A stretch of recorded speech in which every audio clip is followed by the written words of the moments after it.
Assalamualaikum warahmatullahi wabarakatuh. Welcome back to my channel. Semoga dimanapun kita berada selalu dalam lindungan Allah Subhanahu wa Ta'ala. Kali ini saya bersama teman-teman akan memberikan sebuah materi yang harus kalian pahami. Ada pepatah mengatakan tak kenal maka tak sayang. Untuk itu kita kenalan dulu ya. Saya Bella Farda Fadila sebagai moderator sekaligus pemateri 2. Ada Atika Mia Helsa sebagai pemateri 1 dan M. Alif Persitiawan sebagai pemateri 3. Kami akan membahas materi aspek umum hukum acara Mahkamah Konstitusi dengan dosen pengampu Bapak Eza Triandi MH. Seberapa penting sih kita harus mengetahui materi ini? Ya jelas penting banget dong, apalagi untuk kamu yang sedang bergelut di bidang hukum ini. Tanpa berlama-lama, mari kita simak materi pertama. Di sini saya akan memaparkan kembali materi makalah Mahkamah Konstitusi.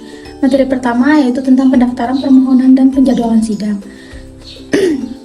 Di mana permohonan yang diajukan kepada MK diterima oleh petugas penerima permohonan untuk disampaikan kepada panitera MK yang akan dilakukan pemeriksaan kelengkapan permohonan. Selain berkas permohonan, pemohon memberikan hard copy. Dalam praktik, pemohon juga meminta untuk menyerahkan permohonan dalam bentuk soft copy dan file. Pemeriksaan yang dilakukan oleh panitera ini bersifat kelengkapan administratif, bukan terhadap substansi permohonan. Pemeriksaan administrasi ini misalnya meliputi jumlah rangkap permohonan, surat sah, kejelasan identitas, serta alat bukti sebagaimana disyaratkan dalam pasal 31 ayat 1 dan ayat 2 Undang-Undang Nomor 24 Tahun 2003. Nah, alur pengajuan permohonannya itu pemohon memberikan berupa file atau soft copy, hard copy kepada panitera. Panitera memeriksa kelengkapan. Jika persyaratan tersebut belum lengkap, maka dari pihak panitera memberikan keringanan kepada pemohon tersebut selama 7 hari untuk melengkapi syarat-syarat yang harus dilengkapi. Jika semua perlengkapan sudah lengkap, maka akan dilanjutkan registrasi di BRPK. Setelah lanjutkan registrasi di BRPK, maka ada penetapan jadwal sidang pertama yaitu selama 14 hari. Setiap permohonan yang diajukan kepada MK dapat ditarik kembali baik sebelum maupun selama sidang oleh MK.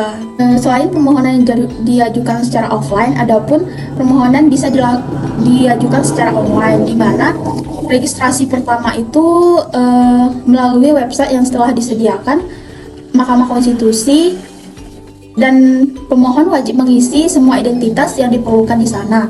Nah, tetapi waktu penyampaian berkas, pemohon wajib menyampaikan berkas secara fisik, tidak boleh penyampaian tersebut dilakukan secara online, dan waktu yang ditentukan sama seperti waktu yang ditentukan di offline tersebut. Seperti waktu yang ditentukan di online sama di offline tidak ada bedanya. Baik yang di offline itu memberi jangka waktu, jika berkas tersebut belum lengkap memberi jangka waktu selama 7 hari. Nah, di online maupun di online seperti itu juga. Jadi tidak ada yang membedakannya. Yang membedakannya hanya di proses pendaftarannya atau proses registrasinya. Materi selanjutnya, Undang-Undang Mahkamah Konstitusi hanya menyatakan bahwa untuk memutus perkara konstitusi harus didasarkan pada sekurang-kurangnya 2 alat bukti, baik yang diajukan oleh pemohon, termohon, ataupun pihak terkait. Tidak ditentukan siapa yang harus membuktikan sesuatu. Oleh karena itu, berlaku prinsip umum hukum acara bahwa barang siapa mendalilkan sesuatu, maka dia wajib membuktikan. Walaupun demikian, karena perkara konstitusi yang sangat terikat dengan kepentingan umum, hakim dalam persidangan Mahkamah Konstitusi dapat aktif memberitahukan kepada saksi atau ahli tertentu yang diperlukan. Oleh karena itu, pembuktian dalam peradilan Mahkamah Konstitusi dapat disebut menerapkan ajaran pembuktian bebas yang terbatas. Dikatakan sebagai bebas karena hakim dapat menentukan secara bebas kepada beban pembuktian sesuatu hal akan diberikan. Tentu saja dalam menentukan hal tersebut, hakim dapat menggunakan salah satu atau beberapa teori dan ajaran pembuktian yang ada. Namun dalam kebebasan tersebut, hakim juga dalam batasan tertentu. Paling tidak, pihak pemohon yang mendalilkan memiliki kedudukan hukum untuk suatu perkara harus membuktikan dalil tersebut. Beban pembuktian terkait kedudukan hukum ini tentu saja tidak dapat dialihkan kepada pihak lain. Ketentuan mengenai pembuktian bebas yang terbatas dapat dijumpai dalam PMK yang mengatur pedoman beracara untuk setiap wewenang Mahkamah Konstitusi. Pasal 18 ayat 1 sampai dengan ayat 3 PMK nomor 06/PMK/2005 tentang pedoman beracara dalam perkara pengujian undang-undang menyatakan 1. Pembuktian bebas yang dibebankan kepada pemohon. 2. Apabila dipandang perlu, hakim dapat pula membebankan pembuktian kepada Presiden atau pemerintah, DPR, DPD, dan atau pihak terkait. 3. Presiden atau pemerintah, DPR, DPD, dan atau pihak terkait dapat mengajukan bukti sebaliknya.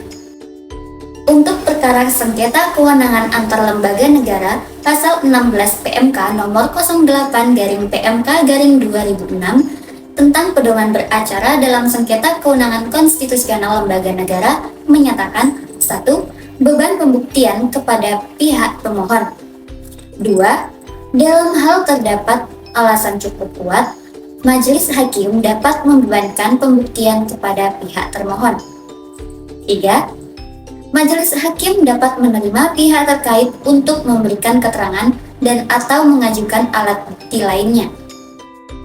Perkara perselisihan hasil pemilu, setiap pihak diberikan kesempatan untuk melakukan pembuktian apa yang didalilkan. Namun, untuk kepentingan pembuktian Mahkamah Konstitusi dapat memanggil KPU Provinsi, Kabupaten, dan atau Kota untuk hadir dan memberi keterangan dalam persidangan. Sedangkan untuk pembuktian perkara impeachment dibebankan kepada DPR sebagai pihak yang mengajukan pendapat dan Presiden atau Wakil Presiden berhak memberikan bantahan terhadap alat bukti DPR serta mengajukan alat bukti sendiri.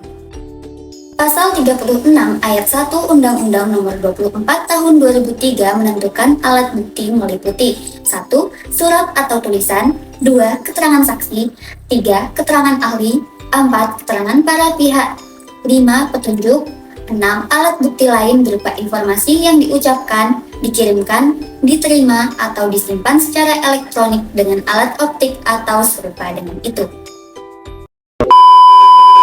Baik, selanjutnya yang D, pemeriksaan persidangan. Sidang Mahkamah Konstitusi dapat dibagi menjadi 4, yaitu pemeriksaan pendahuluan, pemeriksaan persidangan, rapat pemusyawaratan hakim atau RPH, dan pengucapan putusan. Yang pertama, pemeriksaan pendahuluan. Pemeriksaan pendahuluan merupakan persidangan yang dilakukan untuk memeriksa kelengkapan dan kejelasan materi permohonan sebelum memasuki pemeriksaan pokok perkara. Pemeriksaan pendahuluan biasanya dilakukan oleh majelis hakim panel terbuka untuk umum. Namun dalam perkara-perkara tertentu yang dipandang penting dan harus segera diputus, pemeriksaan pendahuluan dapat juga langsung dilakukan oleh majelis hakim pleno.